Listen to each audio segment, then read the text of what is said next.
Capítulo número 6. Peticiones.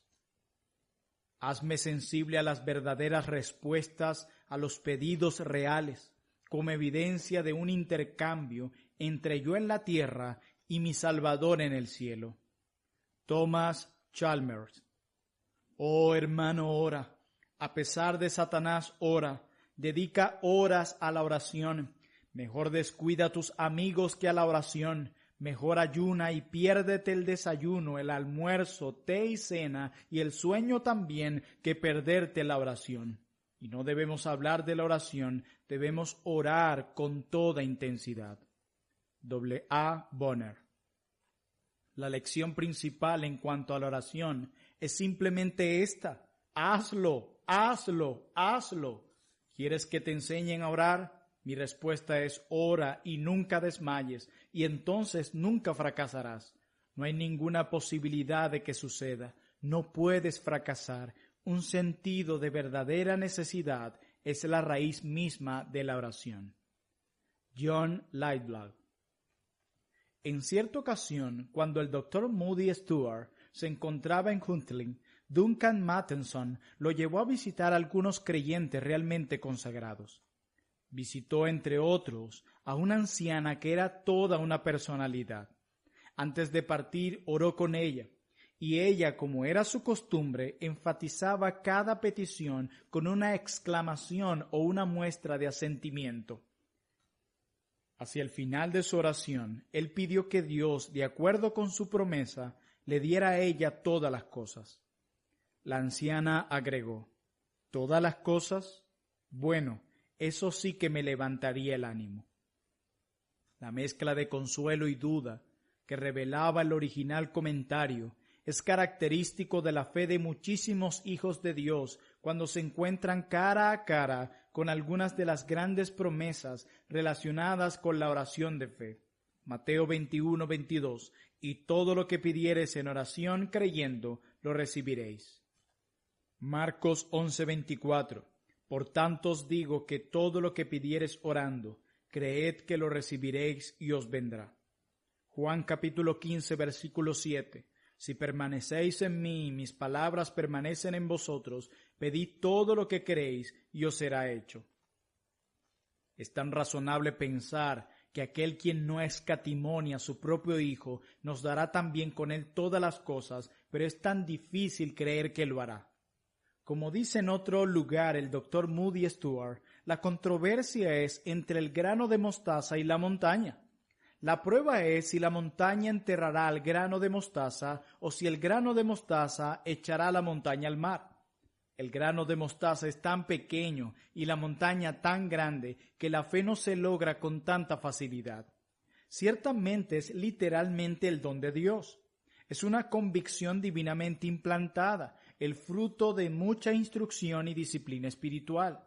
Es ver con una luz más clara que la de la tierra. Un modo de ser conformado a Cristo. La oración de fe, como la planta con raíces en suelo fértil, adquiere su virtud de un modo de ser que ha sido conformado a la mente de Cristo. En primer lugar, se somete a la voluntad divina, y esta es la confianza que tenemos en Él, que si pedimos alguna cosa conforme a su voluntad, Él nos oye. Primera carta de Juan, capítulo 5, verso 14. En segundo lugar, se limita a los intereses de Cristo, y todo lo que pidieres al Padre en mi nombre lo haré, para que el Padre sea glorificado en el Hijo. Juan 14, verso 13. Número 3. Ha sido instruido en la verdad. Si permanecéis en mí y mis palabras permanecen en vosotros, pedid todo lo que queréis y os será hecho. Juan 15, versículo 7. Número 4. Es energizado por el Espíritu. Es poderoso para hacer todas las cosas mucho más abundantemente de lo que le pedimos o entendemos según el poder que actúa en nosotros. Efesios capítulo 3, versículo 20. Número 5. Está entretejido con amor y misericordia. Y cuando estéis orando, perdonad, si tenéis algo contra alguno, para que también vuestro Padre que está en los cielos os perdone a vosotros vuestras ofensas. Marcos capítulo 11, versículo 25. Número 6. Va acompañado de la obediencia. Y cualquier cosa que pidiéremos la recibiremos de Él, porque guardamos sus mandamientos y hacemos las cosas que son agradables delante de Él. Primera carta de Juan, capítulo 3, verso 22. Número 7. Es tan firme que no acepto una negativa. Pedid y se os dará, buscad y hallaréis, llamad y se os abrirá. Lucas 11:9. Número 8. Sale en busca de una respuesta y para apurarla. La oración eficaz del justo puede mucho. Santiago capítulo 5, versículo 16. La garantía de la fe. Pero, aunque la oración de fe brota de un modo de ser divinamente implantado, no hay nada misterioso en el acto de fe. Es sencillamente una seguridad que depende de una garantía adecuada. En primer lugar, la garantía de la fe es la palabra de Dios. Las promesas de Dios son notas de crédito del Banco del Cielo que son aceptadas a la vista. Hace un tiempo fue robado un paquete de notas del Banco de Inglaterra que no estaban firmadas, por lo que carecían de valor. Pero las promesas de Dios tienen por testigo la veracidad eterna y han sido avaladas en la sangre de la cruz. No están sujetas a descuentos. Los que las presentan recibirán el monto de su valor total, porque yo Jehová hablaré y se cumplirá la palabra que yo hablé. B. La palabra de Dios se basa en el carácter divino. Por lo tanto, se nos enseña a orar. Oh Señor, hazlo por amor de tu nombre. Dios es nuestro Padre y Él sabe qué necesitamos. Él es nuestro Dios del pacto, nuestro propio Dios, y Él nos bendecirá. Él es el Dios y Padre de nuestro Señor Jesucristo, y Él le dará a su Hijo amado la herencia que compró con su sangre. Él es el origen de la bendición de quien procede el Consolador, y la oración que Él inspira, Él cumplirá. En la intercesión de Daniel, el profeta, tenemos una notable ilustración de una petición fundada en esta garantía doble. Él miró atentamente en los libros del número de los años de que habló Jehová al profeta Jeremías, que habían de cumplirse las desolaciones de Jerusalén en 70 años. Pero el profeta no basa su confianza solo en la promesa. Pide lo que le corresponde según el carácter divino. Ahora pues, Dios nuestro, oye la oración de tu siervo y sus ruegos, y haz que tu rostro resplandezca sobre tu santuario asolado, por amor del Señor. Inclina, oh Dios mío, tu oído, y oye, y mira nuestras desolaciones, y la ciudad sobre la cual es invocado tu nombre, porque no elevamos nuestros ruegos ante ti confiados en nuestras justicias, sino en tus muchas misericordias. Oye, Señor, oh Señor, perdona. Presta oído, Señor, y hazlo, no tardes, por amor de ti mismo, Dios mío, porque tu nombre es invocado sobre tu ciudad y sobre tu pueblo. Daniel capítulo 9, versículos 17 al 19. Razones por las que debemos orar. Pero alguien pudiera objetar: si nuestro Padre sabe todas las cosas de las que tenemos necesidad, aún antes de que se las pidamos, y si es su voluntad darnos el reino, ¿es necesario que presentemos deliberadamente nuestras peticiones ante Él?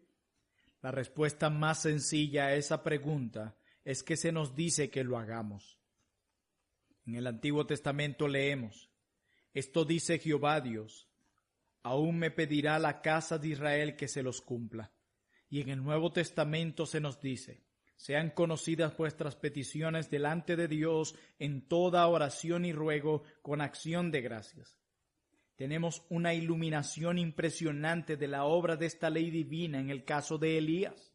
Él había conservado una fe sin vacilación hacia Dios y por ende había cumplido las únicas condiciones para asegurar y mantener la comunión con el Señor.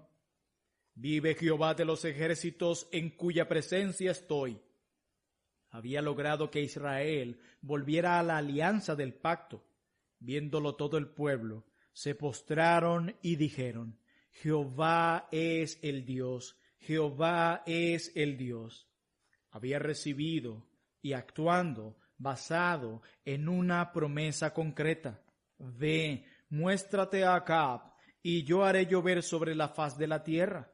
Tenía la seguridad interna de que la respuesta de Dios a su continua y larga insistencia en oración ya estaba en camino. Una lluvia grande se oye. Así lo declara primer libro de Reyes, capítulo 18, versículos 15, 39 y 41.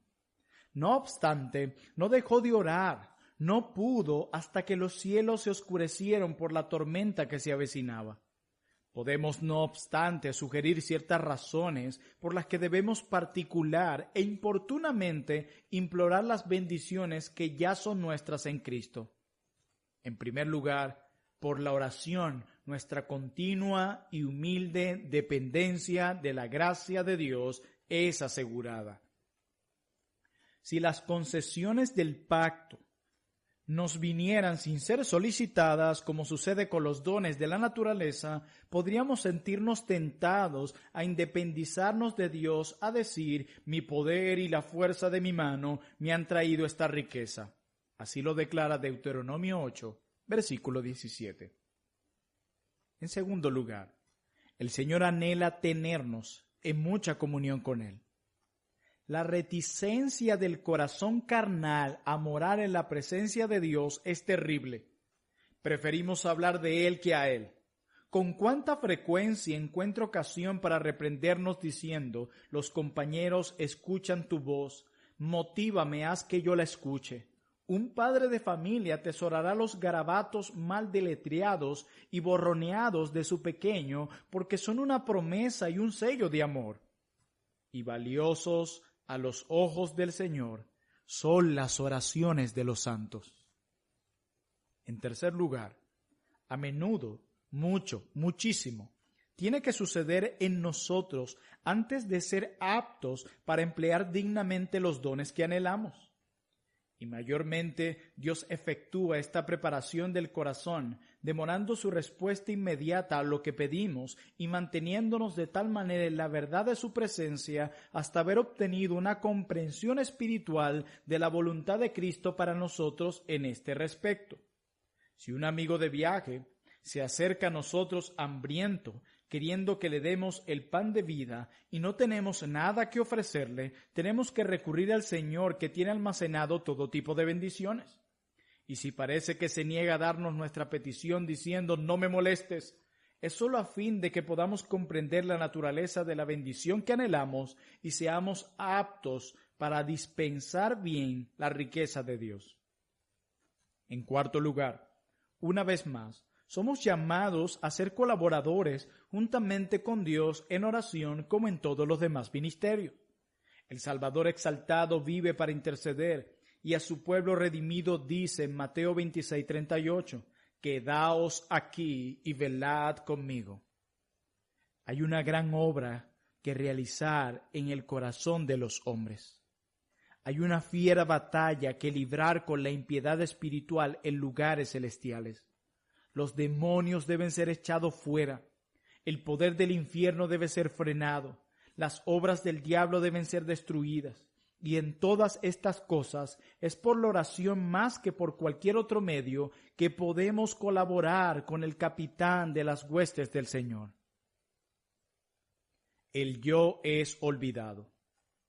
Cuando la oración se eleva a su mejor nivel, el yo con todas sus preocupaciones y necesidades es olvidado por el momento y los intereses de Cristo llenan y a veces desbordan el alma.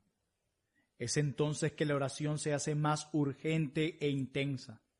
Se decía acerca de Lutero que oraba con tanta reverencia como si estuviera hablando con Dios y con tanta audacia como si estuviera hablando con un amigo. Alguien comentó acerca de las oraciones de Guthrie de Fenwick que cada palabra llenaría una medida de maíz.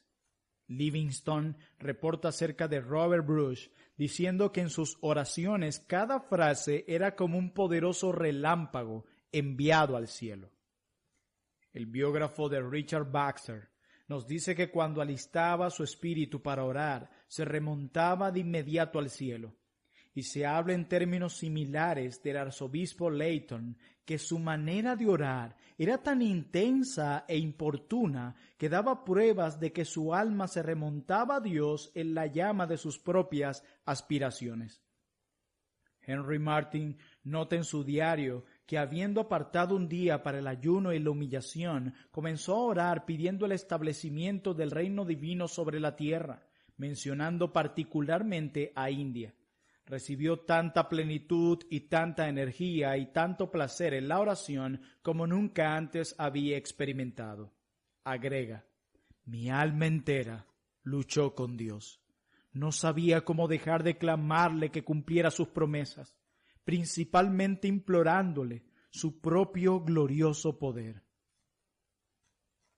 Cuánta de la regeneración de África Central se la debemos a las oraciones de David Livingstone. No vivió para ver la sanidad de la herida abierta.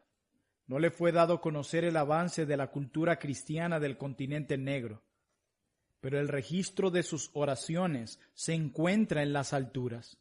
Sus diarios dan leves indicaciones de sus solitarias vigilias, sus intercesiones todos los días y noches.